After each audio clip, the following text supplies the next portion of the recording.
desarrollo empresarial. Humberto es maestro en gestión de empresas de economía social por la Universidad Iberoamericana de Puebla y por la Universidad de Mondragón en el País Vasco. Y también es fundador de FNC, que es una empresa dedicada al desarrollo e innovación de nuevos productos alimenticios, y ha sido conferencista, y pues ya lo habrán escuchado antes, de economía social durante mucho tiempo, y es un fiel fanático, apasionado y gran guía en estos temas de economía social, y estoy seguro que pues más bien será una sesión extraordinaria. Bienvenido, Humberto, y muchas gracias por estar. Muchas gracias, Carlos. Fanático y apasionado de los Pumas de la UNAM, pero, y de la economía social. Saludos a todos los compañeros que veo que están entrando de Atizapán, de la cuenca del Papaloapan, de Oaxaca, de Campeche, Tlaxcala, Ecatepec, Valle de Etla, Orizaba. Me da muchísimo gusto estar. La verdad es que sí, como dice Carlos, me toca hablar de las cadenas de valor y es un tema que a mí me apasiona muchísimo, pero como les comunicaron, el lunes me tocaba hablar de la empresa de economía social durante una hora y por diferentes razones no pude meterme. Entonces, esta sesión que dura 2 horas y media, y entiendo y valoro que es viernes por la tarde y que eventualmente pues muchos ya quisiéramos estar en el hogar, aunque ahora en buena parte todos lo estamos, pero un poco desconectados. Le vamos a dedicar esa primera hora a darles los ejemplos que consideramos más potentes de economía social como empresas, ¿no? Como ustedes saben, a mí me apasiona mucho hablar de la empresa, y cuando conocí empresas privadas me gustaba, pero cuando empecé a descubrir la posibilidad de que las empresas fueran dueños de los que trabajamos en ellas, no de los que aportan el capital, pues me apasionó mucho más, y es por eso que también nos hemos dado la tarea de investigar, de visitar, de vivir, de arrancar en su momento una empresa con una lógica de propiedad cooperativa.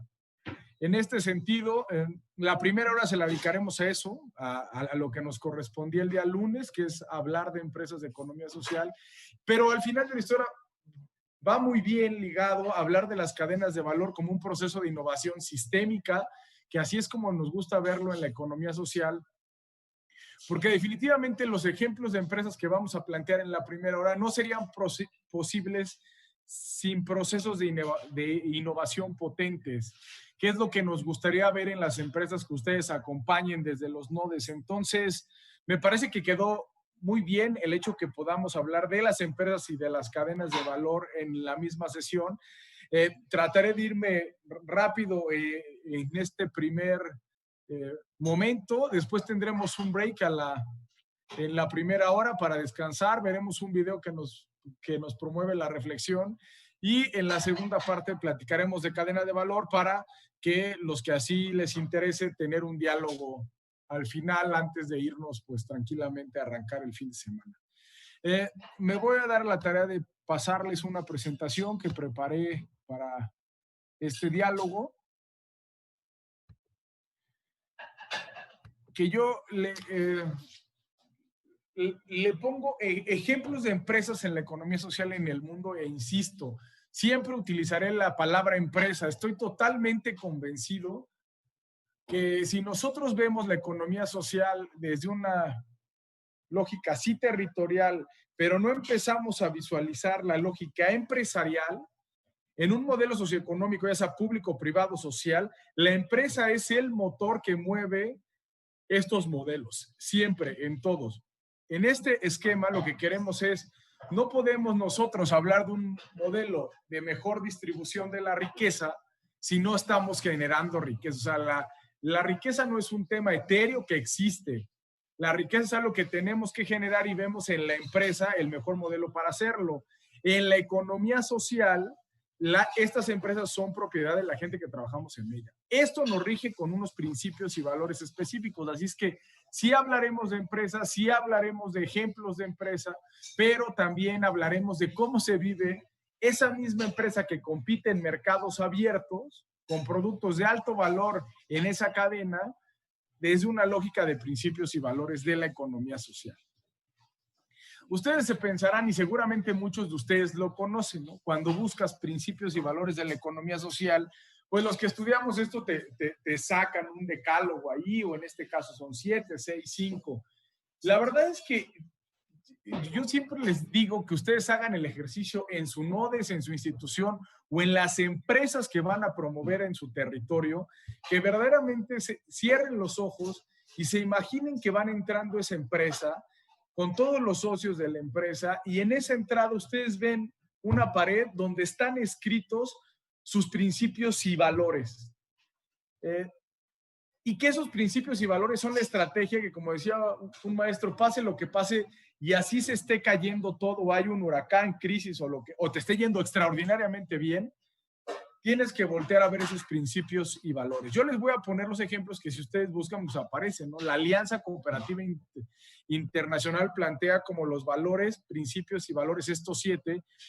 Luego les pasaré otros y otros, no como para decirles memorícenlos, apréndanlos, apúntenlos, sino para que se den cuenta en qué territorio nos movemos en la economía social o en las empresas de economía social y que ustedes empiecen a ver qué va a decir en la pared de esa empresa que ustedes van a generar. Membresía abierta y voluntaria es el primer principio que plantea la Alianza Cooperativa Internacional, por la sencilla razón que uno no puede hacer cooperativista o empresario de la economía social a alguien obligatoriamente, ¿no? O por un pago o por algo que realmente ponga en juego su dignidad. Uno se tiene que decir, yo vengo a aportar lo que para mí es más importante, que es mi trabajo, y seré parte de la cooperativa. El control democrático de los miembros, y lo quiero plantear desde esta lógica muy sencilla y muy breve para que tampoco nos confundamos, es se toman las decisiones relevantes para el colectivo de manera democrática, donde cada persona que está ahí equivale a un voto, más allá de cuál sea su posición dentro de la empresa.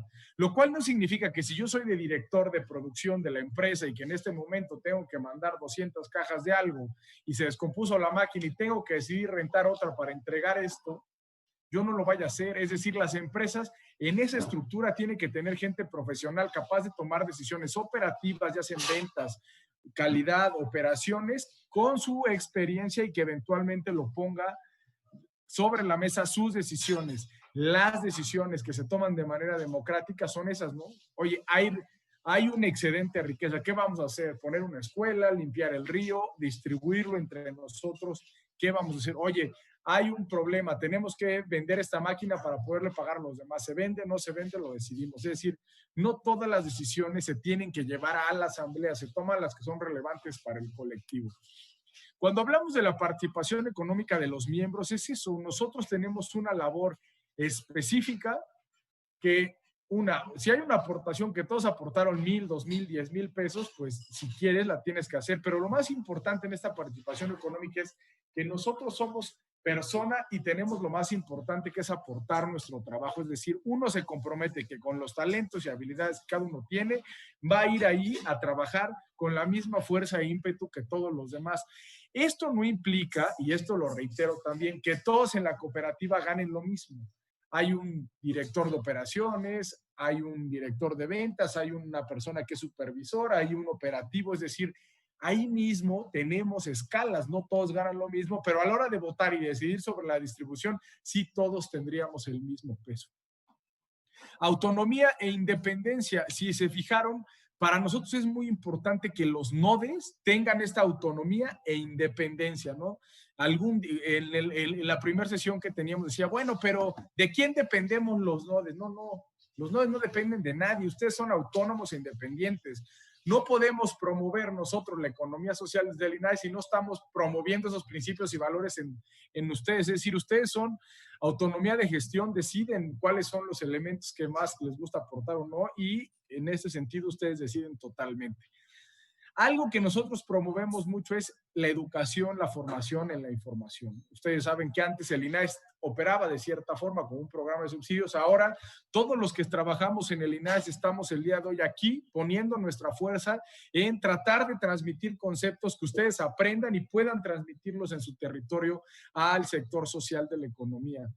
Cooperar entre cooperativas. Cuando nosotros generamos este proceso que decimos la Red Nacional de Nodos de la Economía Social y Solidaria, pues es eso, queremos promover que el nodo de Jalisco trabaje con el de Puebla, que el de Puebla trabaje con el de Tabasco, que el de Tabasco trabaje con el de Campeche y que todos podamos subir nuestro nivel en todos los sentidos, siempre comprometidos con la comunidad. Esto es un bosquejo de cómo trabajamos las empresas de economía social en todo el mundo. Es un planteamiento que hace, pero si yo me dedico y que, oye, yo quiero buscar otros, me puedo, por ejemplo, lo que tiene de COP Chile, que ellos dijeron, oye, sí, parto de esos principios, pero yo los digo de otra forma, los vivo de otra forma y además quiero aumentarle o quitarle algo. Si los leen, tienen que ver mucho con los primeros, pero respetando que los compañeros chilenos lo pusieron como ellos lo visualizaron. Primacía de las personas sobre el capital, aplicación de resultados. Esto para una empresa es muy importante. Yo de repente no visualizo una empresa que no esté enfocada en entregar resultados al cliente, a los que estamos trabajando, al cooperativista, a todos los que estamos alrededor. Es muy interesante porque uno cuando piensa en una estructura, en un organigrama de empresa, pues imagina el típico, ¿no? Director, vicepresidente, Cuando tuvimos la oportunidad de estar en UDAPA, una cooperativa de producción de papa que ya no producía, sino ya entregaba directamente seleccionada y con una serie de procesos las papas, que allá se consume muchísimo en el País Vasco, tenían un organigrama que era una bola de círculos así, pegados entre sí, como anillo de Juegos Olímpicos y todos de tamaños diferentes. Era muy claro que el más grande estaba en el centro y ese era el cliente. Decía, en UDAPA, de todos los actores que estamos sistémicamente relacionados con la cooperativa, el más importante siempre será el cliente. Fue su decisión, siempre decían, enfocándonos a la satisfacción de él para que nosotros podamos ser sostenibles con el tiempo y rentables. Desarrollo del conocimiento, hablamos de desarrollar capacidades, de formar, de educar, capacidad de autogestión, democracia interna, independencia con respecto a los poderes públicos, es decir, por mucho tiempo visualizábamos nosotros cooperativas en el país y eso que decían, ¿no? Me contaron una anécdota que es altamente probable que sí sucedió tal cual, que por ahí de los 80s, cuando las cooperativas eran un mecanismo de unir a mucha gente, entregar un subsidio, repartirlo y en este sentido comprar voluntades, aquella cooperativa que decía, oye, pero si podemos producir más, nos puede ir mejor a todos y salían números negros, por lo tanto no tenía opciones de subsidio, le decían otros cooperativistas, ¿qué pasó, compañero? ¿Está usted traicionando el movimiento? ¿No? Pues sí, porque realmente la lógica no era empresarial, era una lógica en otro sentido.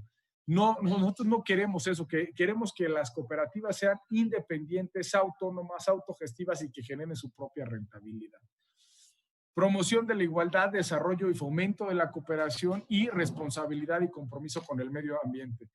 En este sentido, el planteamiento real es otra forma de verlos, otra forma de manejarlos, pero estamos hablando de empresas que tenemos el mismo diálogo, que sentimos lo mismo, que siempre está en el centro la persona, el trabajo y la tierra.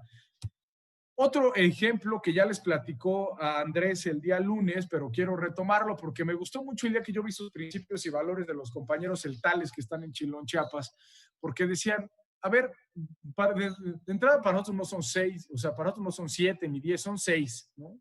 Y lo vamos a poner con lo que nos parece relevante a nosotros. Primero, partimos desde lo local, bienes de propiedad común, formas de organización colectiva que tengan que ver aquí antes de querer salir.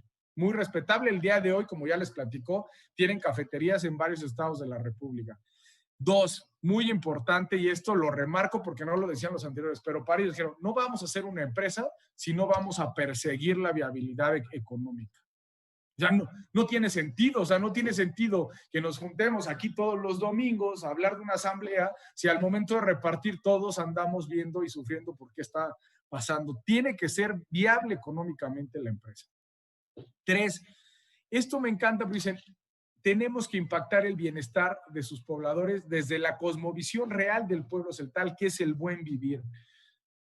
Yo no entiendo si a lo mejor hay gente que el buen vivir implica tener 3 barcos en Mónaco, 5 Ferraris y todo, que no usa y que ni los ve, pero los tiene. El buen vivir para ellos es estar saludable, estar en comunidad, vivir en amor y en este sentido disfrutar de lo que tienen bajo una lógica de viabilidad económica. Siempre pensando que las relaciones tienen que estar basadas en la cooperación hacia adentro y hacia afuera. En lo colectivo y hacia afuera con los clientes y con cualquier otro tipo de aliado que esté con ellos.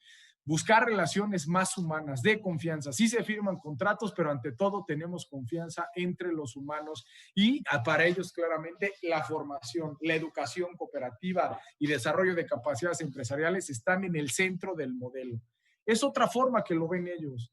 ¿Cuál es la reflexión que quiero dejar sobre las empresas que ustedes tienen el gusto, porque no es una obligación, ustedes decidieron convertirse en nodes, de fomentar y acompañar y desarrollar?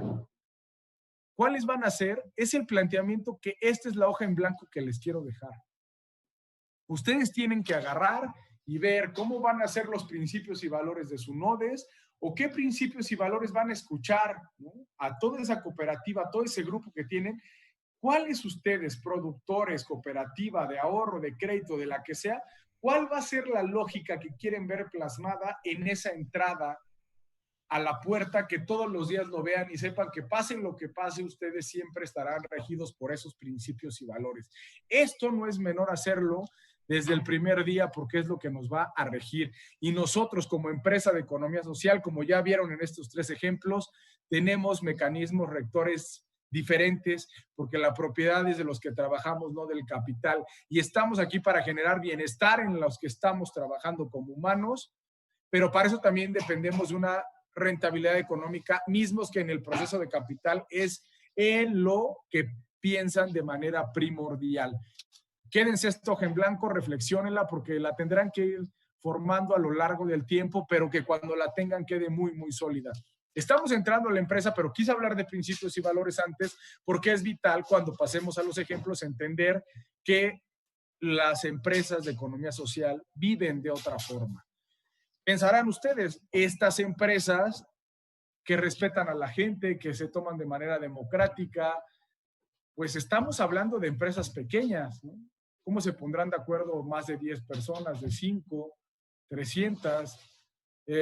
Yo quisiera darle entonces una dimensión real, actual en el mundo, de las empresas que viven con esos principios. Si bien en México el mismo sistema neoliberal, escuchaba yo, leí ayer a Mario Cafiero en Argentina, que decía que en Argentina hubo un cooperatividio en ese periodo. Yo diría que en México no quedó atrás, ¿no? O sea, fue un espacio donde nos dijeron, tú dale a muy pocas personas las posibilidades de generar empresas, que ellos generarán trabajo y eventualmente a todos nos irá bien. Lo que logró ese sistema es que ahora la riqueza la tiene una persona y hay una pobreza extendida tremenda. Entonces se cree o se tiene la idea en este país que sí, que las empresas de economía social son empresas muy pequeñas, que apenas andan, que por un lado venden artesanías o que venden otras cosas, donde la agregación de valor es mínima porque así estaban como destinados, ¿no? Vamos a romper ese primer paradigma en el mundo de qué tamaño es la economía social. Si yo agarro 300 empresas que viven con los principios y valores que ya les platiqué en el mundo, pero me voy al mundo y agarro a las 300 más grandes que viven estos principios, lo primero que me aparece aquí son 12 elementos. Esas 300 facturan 2.1 trillones de dólares. ¿Está bien? Ese es un número que ahorita veremos de qué se trata, porque yo es un número que ni siquiera lo puedo como dimensionar cuando lo escucho.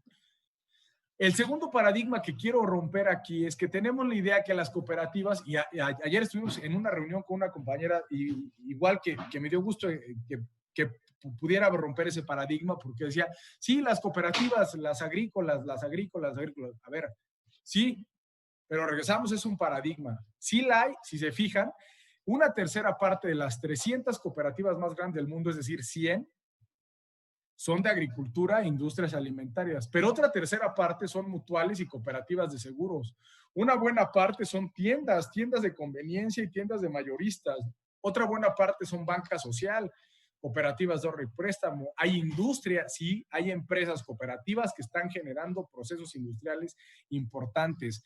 Hay empresas de salud y hay servicios empresariales en otro sentido, es decir, lo voy a decir 1000 veces, la economía social está en todos los sectores económicos y es para todas y todos. Urbano, rural, ingresos altos, ingresos bajos. Es que tenemos que ver que la economía social es una manera de pensar las empresas, más allá de la dimensión de la misma, podemos hacerla en todos lados. Platicaremos de Seúl, Corea, que el día de hoy hay empresas cooperativas, propiedad de jóvenes que están vendiendo sus servicios a Samsung, Kia y Hyundai, de altísimo nivel tecnológico, y la propiedad es cooperativa y viven los principios y valores que platicábamos en las anteriores. Entonces, 2.1 trillones de dólares, ¿qué significa? Vamos y tomamos esta gráfica del Foro Económico Mundial donde dice, mira, Estados Unidos, su PIB es de 18 trillones, y empiezo a ver dónde hay uno que se parezca a 2.1 y me encuentro que la India, el país con más crecimiento y el segundo país más poblado del mundo, que se espera que para 2050 sea el más poblado del mundo y una economía emergente sumamente potente, todo ese país que les acabo de describir rápidamente tiene un Producto Interno Bruto con sus 1.100 millones de habitantes, igual que 300 empresas de propiedad cooperativa en todo el mundo. Es decir, eso que vemos como pequeñito, como la economita socialita, es una dimensión grande en todo el mundo. Estamos hablando que 300 empresas que pueden salir incluso de aquí, ¿no? Con el tiempo se convierte en una economía que puede llegar a ser la sexta potencia mundial. 300 empresas. Entonces, la economía social está en todos los sectores económicos como empresa, y por el otro lado, no es pequeña, es del tamaño de la India. 300 compañías. Si yo meto a todas, estoy seguro que hablaríamos de una economía mucho más grande, pero es difícil de mencionarla porque no tenemos todos estos datos. Pero los que tenemos hablan de este valor. Planteo, ¿cuál será el país del mundo que más aporta a esos 2.1 trillones de dólares? Pues es Estados Unidos de Norteamérica. Ese país profundamente capitalista habla de que es el que más aporta a esas 300 empresas. Y les voy a platicar el por qué, porque también creo que es una manera de decir, oye, somos empresa, pero recuerden nuestros principios y valores.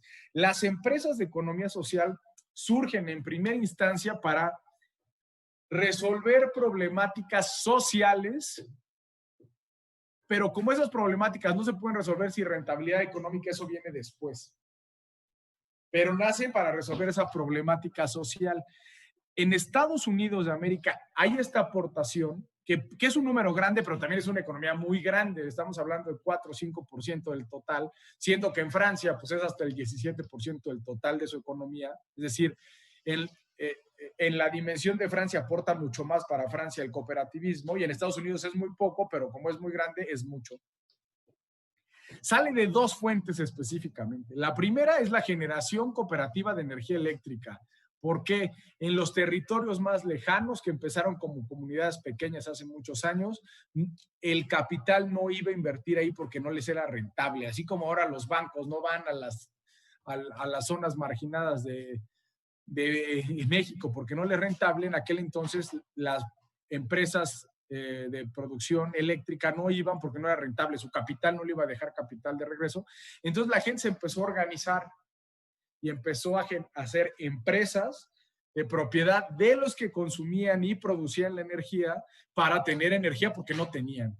Esas empresas se fueron creando en diferentes lugares y hoy por hoy son buena parte de la aportación de la energía eléctrica que hay en Estados Unidos de Norteamérica. La otra parte son las cooperativas de ahorro y préstamo, las credit unions, que llegaba gente y decía, oigan, quiero un préstamo, y le decía el banco, no, tú no eres sujeto de crédito, como pasa mucho en nuestro país, y se empezó a unir la gente ahorrando de manera colectiva, por eso le decían uniones de crédito, y ese ahorro lo ponían en gente que por confianza y por ahorro ya había hecho su historial, y le ponían a los mismos socios de esas uniones de crédito los préstamos. Es decir, hasta en el país de más capital es fuerte las empresas que viven estos principios y aportan una cantidad importante, y nacieron para resolver dos problemáticas sociales que hasta la fecha las siguen resolviendo, pero con una dimensión que es la que queremos provocar en este país. Es que hacer 100,000 pequeñas cooperativas, de las cuales van a vivir 10 en los próximos 20 años, no tiene sentido. Es que nosotros,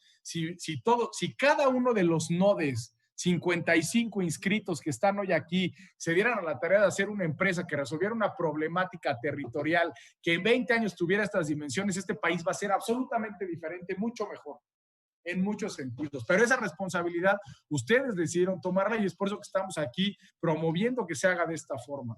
Esto es cómo se viven en las empresas de economía social esos principios de los que platicamos. No es algo etéreo, no es algo que lo tenga yo escrito, es que cuando yo digo que la repartición de los ingresos tiene que ser justa, es que cuando veo que hay una crisis y que tengo que decidir entre correr a 100 personas o que todos nos bajemos el sueldo para ganar al menos lo mínimo sustentable y luego cuando nos vaya bien vemos de qué trata, es un principio que ante la crisis yo volteo y digo, no, aquí todos, lo primero es el trabajo. O sea, no es algo que lo vea yo y que nunca lo lea, es algo que lo vivo y que en las buenas y en las malas se ve. Eso es lo que queremos provocar. Son empresas, y voy a seguirlo diciendo 100 veces, rentables económicamente, pero con una lógica muy, muy diferente en cuanto a esos principios y valores expuestos. Pasemos ahora a cómo se viven y qué dimensiones tienen algunas de esas 300 empresas. Como vieron, platicamos de Yomolatel, que es un ejemplo que a nosotros nos encanta y tenemos muy buen vínculo. Ya hemos tenido la oportunidad de estar en Chilón, Chiapas y desarrollar cosas interesantes con ellos. Vayamos a otros países, ¿no? Y vayamos a un país que pues, para nosotros es muy difícil no llegar porque ahí tuvimos la oportunidad de estudiar, que es el País Vasco. El País Vasco, que hace 100 años era la zona pues, más, después de la Guerra Civil Española, de las zonas más pobres de Europa, llegó José María Arizmendi Arrieta y se dio a la tarea de poner una escuela, porque él decía que la educación era el fruto de cualquier proceso económico diferente. Si queríamos transformar económicamente, había que transformarnos culturalmente. Esa escuela, para no entrar en mucho detalle, con el tiempo se convirtió en Cooperativa Mondragón, una intercooperación de varias cooperativas que en el 2017 facturaron 12.574 millones de euros. Si lo multiplican por 25, verán que es un número que no lo hubiéramos esperado. Es un número que se parece mucho a la cantidad de remesas que nos envían los compañeros mexicanos que están en Estados Unidos cada año a los que estamos de este lado. Y no solamente es eso, cuando hablamos de esa dimensión, les cuento que en este ecosistema de economía social de los cuales les hablará Carlos después, pues tenemos que está Orbea, que es una planta que hace las bicicletas que ganan la Tour de France en el mundo. Eroski, que es una cadena de supermercados líder en España, donde la propiedad es de los que consumimos y cuando yo compro algo, la riqueza se queda ahí en el pueblo, no es en otro lado. Fagor, que es una empresa que hace potentísimos elementos industriales y que por muchos años fue líder en electrodomésticos y que el día que quebró esa unidad de negocio no se corrió a nadie, se mantuvo el trabajo sobre todas las cosas. Está Laboral Cucha, que es una cooperativa de ahorro y préstamo que financia estas mismas empresas. Está la universidad y hay una serie de empresas ahí. Y les planteo sobre Ulma, pero yo, si hablara yo de esto como una empresa, no sería más que una empresa fría de capital, pero quiero pasarles una anécdota simple de cómo se viven algunos momentos en esta cooperativa donde entras y en el comedor está escrito el estado de resultados del año pasado. No hay nada oculto, ya dado que los que trabajamos ahí somos dueños, sé cuánto vendió, sé cuánto fueron los costos, sé cuánto se pagó de impuestos, sé qué se hizo con la utilidad y sé que es parte de esa utilidad me la llevé a mi casa para comprarme una casa. Todo esto es abierto. En el caso de Ulma, ustedes habrán ido a muchas empresas o a muchas instituciones y saben que la cosa es muy vertical, ¿no? Que hay un jefe, un presidente, un titular, un director. Y eventualmente en esa empresa, pues sí, como les dije, está el director de ventas y está el presidente, que es el que toma las decisiones más complejas antes de pasar a las asambleas. Y aquí, y ustedes lo saben, pues yo compro una revista de empresarios y aparecen los 500 directores más famosos de empresas de México. Sé que andan en helicópteros, sé que viajan en primera clase y sé que la gran mayoría pues tiene lujos importantes porque nos enseñaron que pues el señor se los ganó y además estoy convencido que el señor que más ha trabajado y que más talento ha puesto en un lugar se merece ganar más. El asunto concreto es que hemos ido dividiendo al punto que en un Banco de México la persona que menos gana tiene un sueldo, que es uno. Les voy a preguntar, pero como no los veo, voy a hacer simplemente el que se quede en ese proceso de reflexión y luego regreso con la respuesta. ¿Cuántas veces creen que cabe este salario en el salario de una sola persona, que es el director general, en un banco del que seguramente muchos de ustedes tienen su cuenta?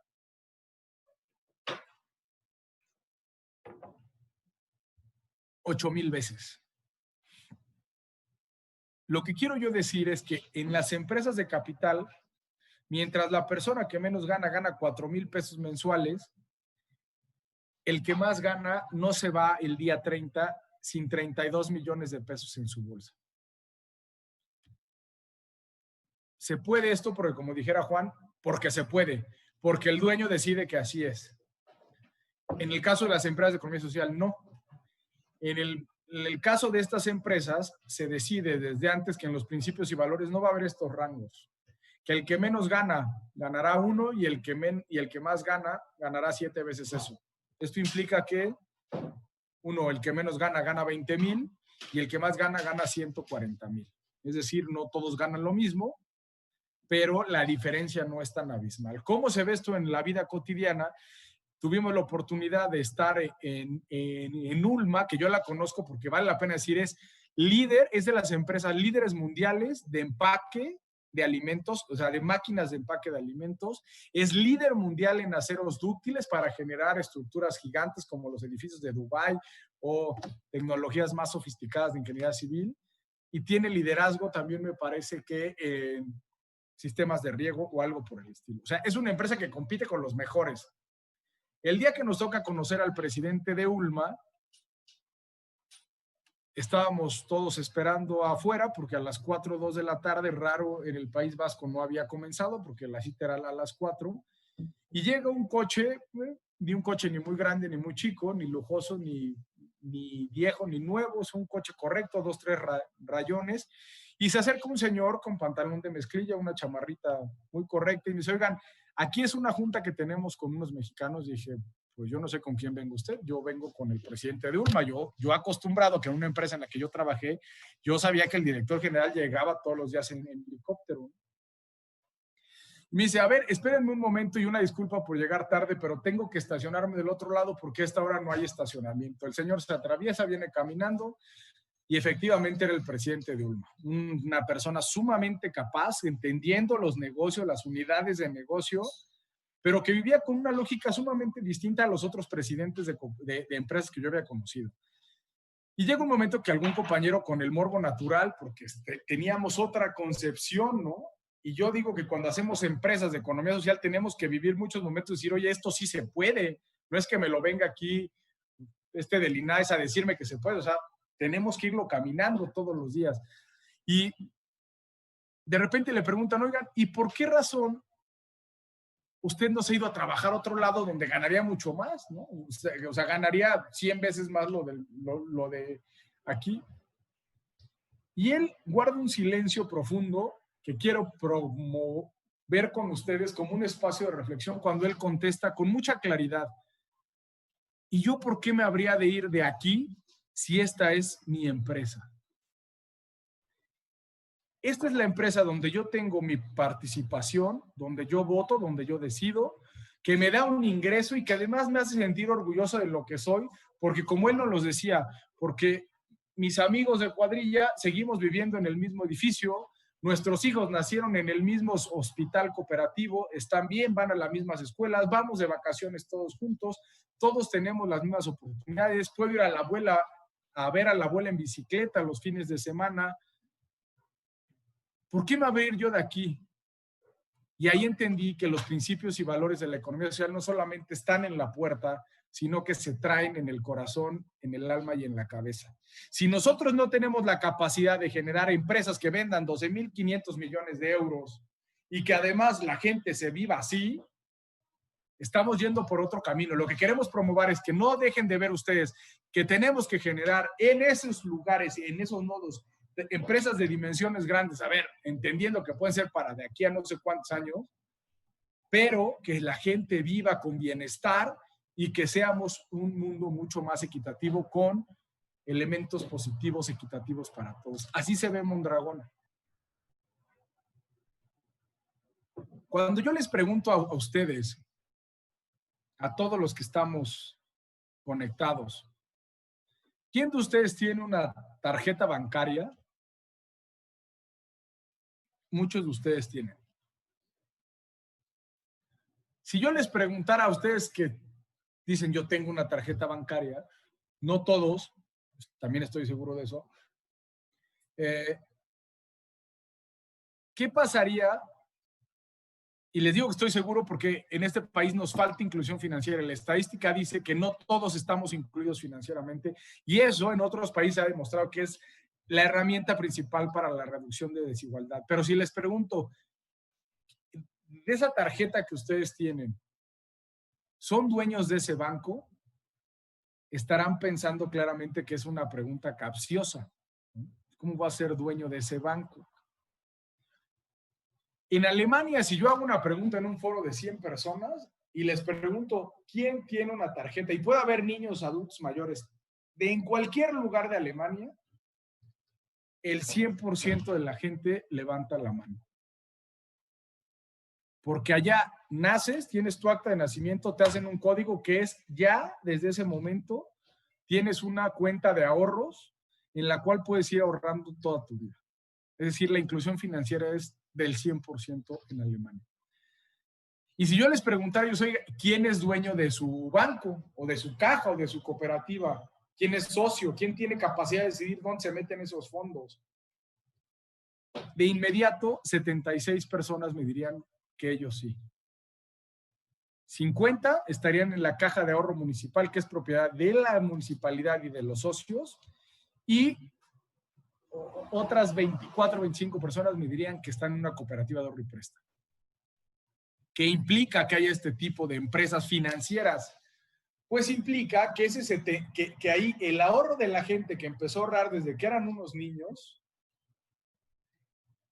ese ahorro está financiando hoy por hoy al 82% de las empresas pequeñas y medianas de todo Alemania. Es decir, el ahorro de la gente financia las empresas de la gente. ¿Y de qué me sirve decidir en un sistema financiero, en un banco? En el 2008, cuando hubo una crisis financiera potente, violenta en muchos sentidos para los sistemas financieros, las cajas alemanas no tuvieron ningún problema. Seguían con sus activos prácticamente intactos. Porque en una asamblea pusieron en decisión, ¿qué prefieren? ¿Invertir en productos derivados en Nueva York o seguir invirtiendo en procesos empresariales en Alemania? Fue total, la gente dijo, el dinero se queda aquí porque este ahorro es nuestro y no importa que allá nos prometan más, lo importante de ese dinero siempre fue desarrollar las empresas de Alemania. Eso se puede en la economía social porque la decisión es democrática. No es de una sola persona que apuesta y como su labor es generar más rentabilidad. Si aquí estos préstamos me van a dar el 4% y allá un producto derivado me da el 18%, me voy pero al 18%, poniendo en riesgo el dinero de la gente, que fue lo que pasó. De esos momentos que a mí me ayudaron a convertirme del capitalismo a la economía social, es porque en el 2008 yo había ahorrado 6 años de trabajo porque quería estudiar y resulta ser que esos ahorros, que era una cantidad, después de esta crisis voy a ver mi saldo un mes después y veo que tengo la mitad. La mitad, o sea, es decir, lo que ahorré en 6 años, lo que había ahorrado en 3 se fue. Y entonces yo hablo y pregunto, oigan, ¿algo pasó? Porque realmente nada más está la mitad de mi dinero, de mis ahorros, de mi trabajo. Y como decía el Pepe Mújica, el dinero es importante porque es mi trabajo materializado en algo que me permite cambiar. Y este trabajo vale porque yo decidí trabajar ahí para tener esto en lugar de estar haciendo otras cosas que me gustan. En ese 2008 me dicen, le digo, oiga, hay un error. ¿dónde está el resto de mi dinero? Me dijo, no, no hay ningún error. Quizá usted no ha visto las noticias. Usted nos autorizó invertir sus ahorros en productos derivados, que yo ni sabía qué era eso en ese momento. Y lo que pasó es que como esos derivados no existían, pues le informamos que perdió la mitad de sus ahorros.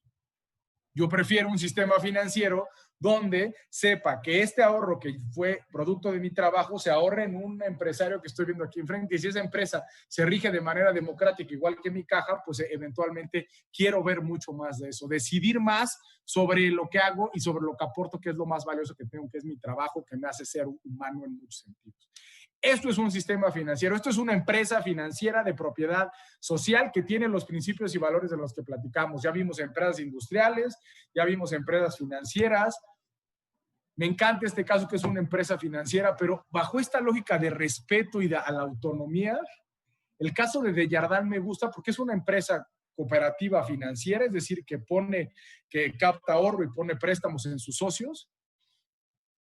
Pero como un dato muy simple, tú entras a Desjardins y estando en Canadá, que es un país de habla inglesa, ahí, que es una región francófona, que es Quebec, ahí los socios decidieron que todo iba a estar en francés, que las asambleas eran en francés, porque ese es su idioma. Cuando ellos salen del territorio tienen que hablar otro idioma que no es el suyo, entonces dicen, al menos aquí como decidimos, somos autónomos e independientes, aquí se habla francés, se escribe francés, dice, todo se toma decisión en francés. Es el tipo de procesos que me gustaría ver con ustedes. En las comunidades indígenas que no se habla español, pues ahí decidimos y aquí se habla en nuestro idioma. Es por eso que cuando yo hablo de empresas gigantes, como es el caso de Desjardins, que fomenta y desarrolla el cooperativismo en Quebec, Canadá, siempre digo, estos números nunca los han nublado de esos principios y valores que dicen en la puerta de su empresa. Ya les platicé algo de Seúl, pero recuerdan que les dije que las empresas sociales nacen para resolver una problemática social antes de ser rentable, pero que tienen la obligación de ser rentables. Vean cómo han crecido en los últimos años las empresas de economía social en Seúl, Corea. Pero realmente nacen con problemáticas específicas. Tenían un gran problema de jóvenes desempleados, jóvenes sumamente talentosos, pero que no tenían trabajo porque Corea, que está entre las 10 economías más grandes del mundo, Corea del Sur, 11, 12 por ahí, resulta ser que es una muy tecnificada y la mitad de la riqueza que genera ese país lo genera una sola empresa que es Samsung. Y el 70 y tantos % lo genera Samsung, Kia y Hyundai. Y son empresas de alta tecnología, por lo tanto no requieren ya tanta gente. Sí requieren perfiles específicos, con sueldos muy altos, pero no requieren tanta gente. Jóvenes con muchísimo talento se están quedando sin trabajo. Decidieron que esos jóvenes, en lugar de sacarlos a un mercado laboral voraz, que es sumamente competitivo, sumamente traumático para los jóvenes y además de mala paga cuando arrancan, decirles, ¿por qué no esta invitación que les hago siempre? ¿Por qué no se vuelven empresarios ustedes? Se empezaron a juntar 20 jóvenes, donde los jóvenes decían, oigan, pues a mí me gustan los videojuegos. Bueno, tú eres bueno para vender, tú eres bueno para escribir, tú eres bueno para programar, tú eres bueno para dibujar. 20 y están haciendo empresas cooperativas que están poniendo los videojuegos de más alta tecnología en el mundo, propiedad de esos jóvenes. Solamente el gobierno acompañó, nunca dio ni un centavo, acompañó todo el proceso completo.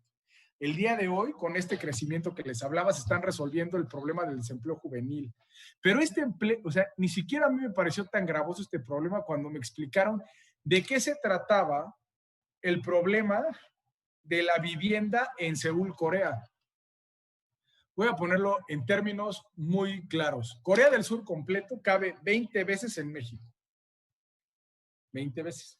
Prácticamente la mitad de la población de Corea del Sur está en Seúl, que es un pedacito de ciudad, ¿no? Lo que está pasando es que entonces, como no hay tierra, ellos lo que hacen es hacer edificios muy, muy, muy, muy altos, pero como lo tiene el capital privado, o sea, se los voy a poner en términos muy simples. Comprar un departamento sencillo, 2 recámaras, 2 baños en Seúl, Corea, implica una inversión de más de 100 millones de pesos mexicanos. Un departamento. Prácticamente nadie compra. Entonces, lo que hacen los capitales, dato muy curioso, cuando tuve la oportunidad de estar en Seúl, veo que un edificio decía Samsung. Entonces les pregunto, oigan, tengo una duda. Ya que Samsung es dueño de todo el país, ¿esos edificios están promocionando Samsung? Y me dice, no, son de Samsung. Samsung lo que hizo es que con capital excedente empezó a hacer edificios muy, muy altos, pero no los vende. Se aventó una cosa que es prácticamente tan cruel que ni siquiera tiene, ¿no? O sea, ni siquiera tiene, o sea, está el leasing, está la renta, no. Estos lo que hacen es que tienes que hacer una inversión muy alta como el enganche, tienes que pagar renta, el enganche lo quedan y cuando te vas te tienes que ir. O sea, como es tan difícil encontrar y comprar un departamento, que están generando procesos financieros infames, castigadores, y la gente nunca puede tener casa. ¿Qué hicieron un día? Dijeron, oigan, pues ese terrenito es de los abuelos, que los abuelos sí tenían terreno porque antes pues no había tantos coreanos, ¿no? Entonces empezaron a cooperativizar la tierra, empezaron a cooperativizar la construcción y se está resolviendo el problema de no tener vivienda o de competir contra el capital privado por medio de cooperativas de vivienda. Esto también se hace ya en Argentina y en otros lugares. Ustedes dirán eso de cooperativizar la tierra, pues la verdad es que se le ocurrió al general Zapata hace 100 años. Aquí se llaman ejidos. Y la mitad del país, es decir, 10 veces Corea del Sur, cabe en la propiedad social ejidal que tenemos en este país. El día que le dijimos ese dato a las compañeras coreanas, abrieron los ojos y dijeron, no lo podemos creer. Su país, ese 1.000.000 de hectáreas es propiedad social. No hay un solo país en el mundo con tanto potencial de hacer economía social como México. Nos los deberíamos de contar más seguido. Deberíamos de escuchar más a los que ven por fuera. Teniendo esa opción, ha decidido el sistema neoliberal pulverizar esa potencia de biodiversidad que había en los ejidos, y el día de hoy no acabamos de entender. Pero aquí en México, de palabras así, o sea, cuando de la emoción de decir, verdaderamente hay muchísimo potencial para la economía social, para resolver un problema como resolvieron los coreanos, a que dijeron cooperativas de tierra. Dije, pues eso que nosotros lo conocemos hace 100 años, se llama ejido. ¿No? Vean, Corea del Sur está resolviendo problemas sociales con empresas sumamente rentables. Y no solamente eso, cuando se dieron cuenta que nadie podía cuidar a sus adultos mayores, dijeron, pues esto de las cooperativas está bueno. Mira, 20 personas tenemos un adulto mayor. 3 de esas no tienen chamba. ¿Por qué no? Los 20 ponemos los 17, ponemos un fondo, ponemos un espacio para que podamos pagarle a los 3 que ahora ya tienen trabajo, entrenarlos, darles cursos de fisioterapia, y están haciendo cooperativas de cuidado a adultos mayores. Economía social en todo y para todas y todos. Visto con una lógica empresarial. Cuando a los japoneses le dicen, oye, la soberanía alimentaria, ellos verdaderamente no saben en dónde cabe ese concepto. Seno Group es una empresa que compite con Nestlé, con Unilever, con Cargill, con todas, y que además son líderes en el mercado asiático, en muchos sentidos. ¿Saben cuántos socios tiene esta empresa? ¿Cuántos socios productores?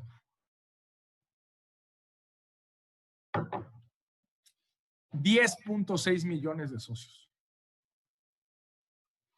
que deciden en asambleas y que llevan una organización cooperativa que hace que en Japón no falte alimento nunca. Y alimento del que ellos consumen, del que les gusta, ¿no? Ya vieron ahí arroz, pesca, o sea, son totalmente adecuados a lo que ellos necesitan. Le dan dignidad laboral al productor, y el que lo consume en las ciudades está tomando producto de altísima calidad. Eso es lo que estamos pensando cuando decimos empresas cooperativas. No lo que nos han hecho creer que son las empresas cooperativas. Por eso estoy trayendo aquí a la mesa la dimensión real de empresas cooperativas en el mundo. Porque créanme que me apasiona mucho que así sean en el futuro. Fonterra. Fonterra, en un pueblo lejanísimo, en Nueva Zelanda, bueno, en un país, y dirán, pues que pues, da igual, ¿no? Esta empresa es propiedad cooperativa de los productores de leche. Es una cooperativa que se ve de esas dimensiones. Vean las pipas, los tanques, todo eso. Dato interesante. Hago otra pregunta. ¿Alguno de ustedes consumió un producto lácteo hoy? Queso, yogur, Yakult, el que se les ocurra. Por la cantidad de personas que estamos conectados, la respuesta será al menos de uno que sí. Bueno, eso que les voy a decir se los digo con toda seguridad, porque yo trabajé en esas plantas durante una muy buena etapa de mi vida. Hoy ustedes consumieron un producto de esta cooperativa que está del otro lado del mundo, en el fin del mundo. Porque ellos decidieron hacer tecnologías de deshidratación de proteínas, extracción de la grasa butírica de la leche, hacer productos de altísimo valor, proteínas séricas, que les dan alto, valor tecnológico por procesos de innovación, los meten a costales y empezaron a llenar el mundo de sus productos lácteos, y es propiedad de los trabajadores. Llenaron el mundo con excepción de un país, que es Costa Rica, que dijo, no, espérate, pero si aquí vivimos de producir leche, como ¿por qué vamos a comprarle a gente que ni conozco? Es un país muy lejano. Aquí cerramos fronteras y vamos a producir la mejor leche. Y Cooperativa Dos Pinos, sin lugar a duda, ha hecho que todos los productores de Costa Rica tengan una leche de altísima calidad. Y es una empresa que entran y se ve muy parecida a la de acá, pero se ve muy parecida también a la Alpura o a la que ustedes quieran. Es una empresa en toda la extensión de la palabra rentable. Esta empresa vendió el año pasado en dólares lo mismo que toda la producción agrícola del estado de Puebla. Esta es una empresa cooperativa que, como dato muy curioso, yo no sé de coches, pero sí me llamaba la atención cuando tuve la oportunidad de estar en Dos Pinos, que todos tenían un coche parecido. El director, el productor, el ganadero, todos.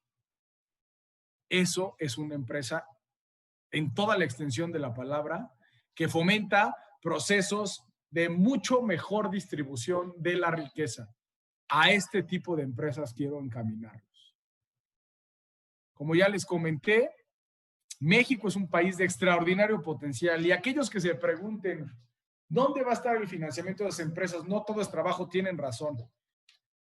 Hay 8.6 millones de socios cooperativistas en este país que tienen en las cajas autorizadas 156, aunque en total, contando las básicas, llegamos a 800, un poco más de 800, hay 180,000 millones de activos.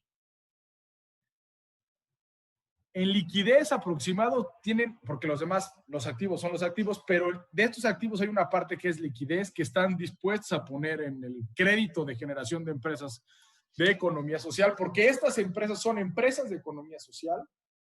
No, hasta dicen, no son bancos, son empresas de economía social que tienen una lógica de ahorro y préstamo como las alemanas. De hecho, están inspiradas en Desjardins y en las alemanas. Hay alrededor de 30,000 millones de pesos que están puestas para colocar créditos en esos socios que quieran generar empresas rentables y empresas que tengan una visión grande en el futuro. Y no solamente empresas desde una sola visión. Reitero, la propuesta de los NODES es la propuesta más potente que tiene el Instituto Nacional de la Economía Social, la Secretaría de Bienestar y el Gobierno de México para promover empresas de economía social en todo y para todas y todos. Esto es muy importante. ¿A qué se refiere? Hay cooperativas de cuidados domiciliarios, como les dije en Seúl, de servicios públicos. ¿Por qué tenemos que pagarle a una empresa francesa, el gobierno, para que cambie los focos de nuestras lámparas? Cooperativas de impulso empresarial. Oye, yo soy artista, me interesa tener un abogado y todo, pero no le voy a pagar a uno. Oye, pues junten un abogado, un contador, un mercadólogo, un diseñador, y en España hay, me parece, como 20,000 artistas que están en una cooperativa y ellos se dedican a bailar, pintar, cantar, pero realmente son de una cooperativa. Cooperativas de salud preventiva. Mientras ahora queremos que cuando estás enfermo vayas y que te curen, hay cooperativas que la gente procura al máximo que nunca se enferme, y cuando se enferma tienen un ahorro colectivo para ayudar a que la gente esté en el mejor hospital, esperando que se enfermen muy lejano. Cooperativa de consumo es que, a ver, no des, hagan ejercicios simples, todos usamos papel del baño, tampoco tenemos que tener algo parecido a la Walmart, ¿no? Sí quiero verlo después, pero ahorita vayamos y compremos directamente con el fabricante o en una bodega papel del baño para todos, y con eso vamos a tener ahorros del 15% por lo menos en la comunidad. Cooperativas de trabajadoras del hogar que tienen un trabajo precario, ¿cómo podemos mejorar? Pues que se hagan dueñas de su empresa. Cooperativas de cuidados infantiles, cooperativas mayores. Y yo digo cooperativa, pero más bien me refiero a generar empresas. La cooperativa es la que más se asemeja al, al, al modelo empresarial de la lógica de economía social, pero yo conozco SADCB que son mucho más cooperativas y economía social que muchas cooperativas. Ejidos, comunidades, empresas triple S, organizaciones, economía social en todos los sectores económicos y para todas y todos. Esto es la labor del INAIS y de los NODES, generar empresas de esta dimensión que verdaderamente generen bienestar en el país y que sean ejemplo en todo el mundo, como ahora tomamos esto. Quiero que hablen de estas empresas generadas en sus territorios, en otros países en unos años, y que México sea ejemplo de un modelo socioeconómico mucho más justo y equitativo. Muchas gracias. Hemos terminado la primera parte. No veo las caras de todos. De repente siento que estoy en un proceso de, dijera Alejandro Sanz, entre mi soledad y yo, pero por lo que ha habido interacción de diversas personas. Entonces les propongo que nos demos un break de unos 7 minutos. Terminando el break pondremos un video sumamente interesante que creo que logra asentar lo que hemos platicado en esta primera hora, y luego le entramos a las cadenas de valor, porque cuando yo hablaba de la empresa Fonterra y esta sofisticación de innovación tecnológica en productos alimenticios, es lo que quiero provocar que vayamos a hacer. Y ya hemos tenido pláticas con el CONACYT, que sabemos que queremos que la innovación tecnológica no beneficie a privados, beneficie a la sociedad, y para eso ustedes son nuestros principales aliados. Estamos ahora, regresamos en unos minutos. Que tengan muy bonita tarde y ahorita